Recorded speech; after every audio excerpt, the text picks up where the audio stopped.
Hey folks, Colin here from Sumthins Recording, and today I want to show you one trick for adding some extra punch to your kick drums. We're going to be adding some punch to your kick drum today, but we're going to do it in kind of an unconventional way. Before we dive in here, if you are looking to dial in a repeatable workflow for getting professional sounding drum mixes, then I want you to go through my 3-step framework for Mixing Drums workshop. This workshop is going to walk you through the 3-step process that I use on almost every single one of my mixes for getting professional sounding drum mixes right from your home studio. It is a 100% free to watch, on-demand video training, and you can get access to that by clicking the link below in the video description. Now let's jump in here and take a look at adding some extra punch to this kick drum. Let me start here by playing you what the drums sound like in the track here, and then I'll solo up our kick drum so you can get an idea of what it's sounding like to begin with here. So here's our finished mix for this track here. 1, 2, 3, won't you look at me? 4, 5, 6, tell me when will you miss? 7, 8, 9, no it ain't fine. 1, 2, 3, won't you look at me?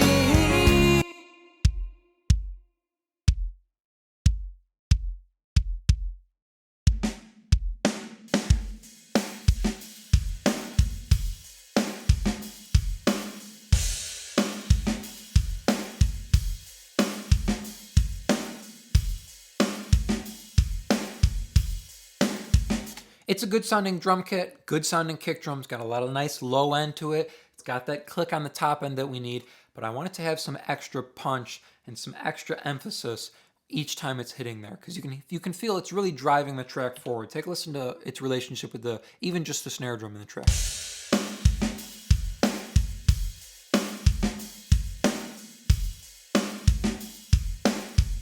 You can hear it's really a driving force inside of this track, so I want it to have that punch to make it feel known inside the track. So what we're going to do is we're going to duplicate the track, and we're going to duplicate it completely here inside of Studio One. So now we have a complete copy of our kick drum here. So same kick drum.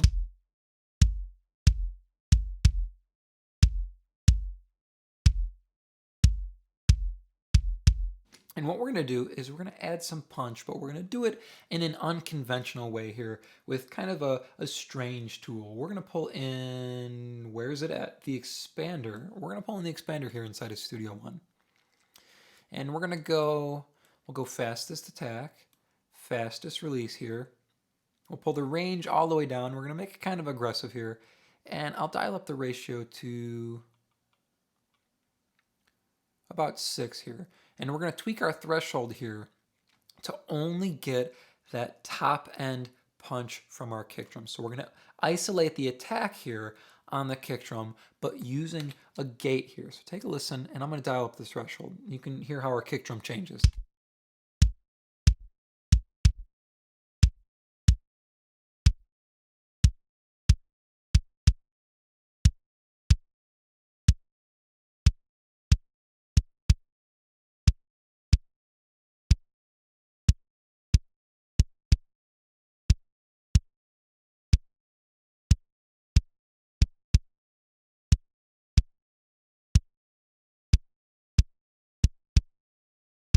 So you can hear what we have now is just the punch from the kick drum, and it's all the way across the board. You can still feel that low end thump, and you hear that top end click, that top end attack. We've isolated just the punch on the kick drum by making our expander or making our gate very, very aggressive here. So fastest attack, fastest release. So it's really working hard, working fast. We've dialed our ratio up a little bit to about 6 here, and then pulling the threshold up till it's just letting the kick drum through there. We're isolating just that front end punch, just that front end transient, so we can bring it up and emphasize it with our kick drum here. But that's not enough. We're going to take it a step further here. I'm going to pull in an EQ, and we're going to isolate just that top end area of the punch here. So take a listen.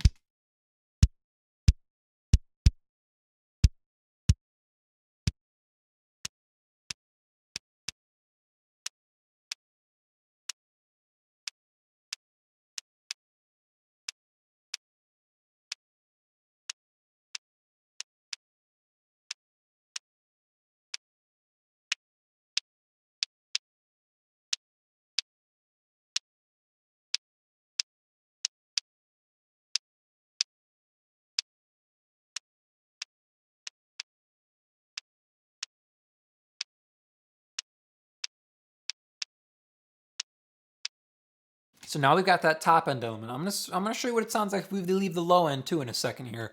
But I'm gonna pull this back now. We've got just that nice punch, that top end punch from our kick drum. Let's mix this in now with our original kick drum and see what we can get inside the track here. 1, 2, 3, won't you look at me?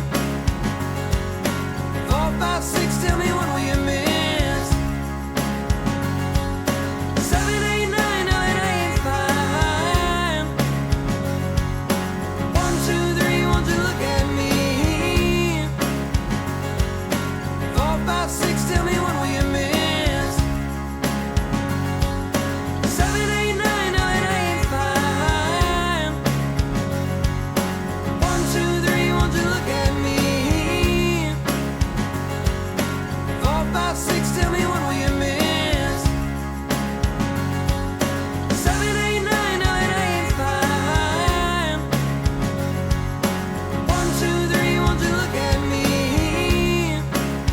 Bringing out that top end punch, that top end transient on the kick drum here. But something else you can do, instead of just isolating that top end, we could put the low end in there too, because like I said, with that expander, with that gate, going really aggressive like that, we're just isolating the punch, that front end punch, that front end transient on our kick drum, but it's all the way across the board. So we have that low end in there too that we could emphasize as well. So let's dial this back a little bit and see if we can put some of that low end in.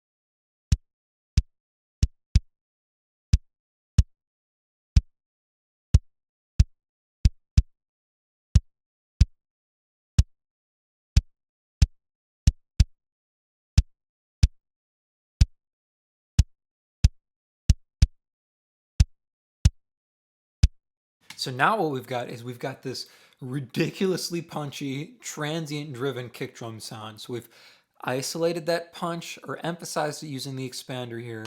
And now we're using an EQ to bump up the low end, bump up that top end. So bring up that top end attack, bring up that low end punch. And now we have something that we can mix in to help our kick drum overall here. So take a listen inside the entire track here as we dial this up. 6, tell me when will you miss? 7, 8, 9, no it ain't fine. 1, 2, 3, won't you look at me? 4, 5, 6, tell me when will you miss? 7, 8, 9, no it ain't fine. 1, 2, 3, won't you look at me? 4, 5, 6, tell me when will you miss? 7, 8, 9, no it ain't fine. 1, 2, 3, won't you look at me? 4, 5, 6, tell me when will you miss? 7, 8, 9, no it ain't fine. By adding in this extra track here with the expander, with the EQ, we emphasize the punch we're getting from our kick drum, that front end transient, but entirely across the frequency spectrum of our kick drum. We're not just isolating it to the top end. We're not just isolating it to the low end. It's not just parallel processing or anything. We're bringing that punch right to the front and then mixing it in with our original kick drum sound to emphasize that kick punch. I hope that was helpful for you. As I mentioned at the beginning of the video, if you're ready to take your drum mixes to the next level and really start dialing in a repeatable workflow that you can use on every single drum mix, I want you to go through my 3-step framework for Mixing Drums workshop. You can click the link below to get access to that, and it will help you dial in a repeatable workflow for cranking out professional sounding drum mixes every time. Thank you so much for watching today, and I will see you in the next video.